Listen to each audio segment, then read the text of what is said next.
Dneska přijeli pacientce Iman, které jsme pomohli Kanasanem zalečit její problém zdravotní.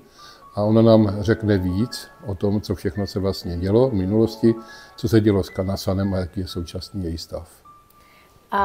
Takže moje meno je Iman Čačiková a ja som mala nádor, ktorý sa nazýva giant cell tumor, obrovskobunkový nádor kosti na palci pravom. Tuto je aj jazva. Mala som vlastne 8 operácií, za týždeň idem na 9. Presne takto o týždeň ma budú operovať. A mala som 2 darcovské kosti, pretože som mala jednu recidívu po roku, čo som bola vyliečená.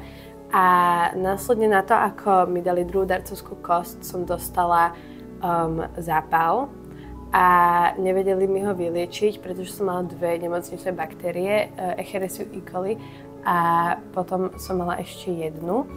A boli s tým veľké problémy, mala som 3 operácie kvôli tomu a nakoniec sa mi to ale podarilo vyliečiť. Teraz tam mám cement, ktorý je napustený antibiotikmi a lieči mi to vlastne znútra, ale ten tam môže ostať len 3 mesiace.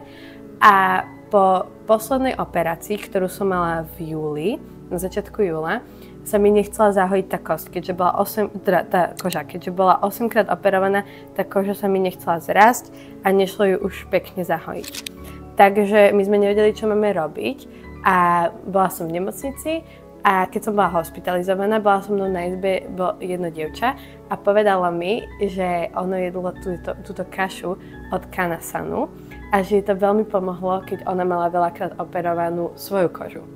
Takže moja mamina dostala vlastne kontakt a zavolala vám a vy ste boli úžasní a donesli ste nám tú kašu a ja som ju jedla a po týždni ma pustili z nemocnice s tým, že som mala zahojenú úplne tú kožu.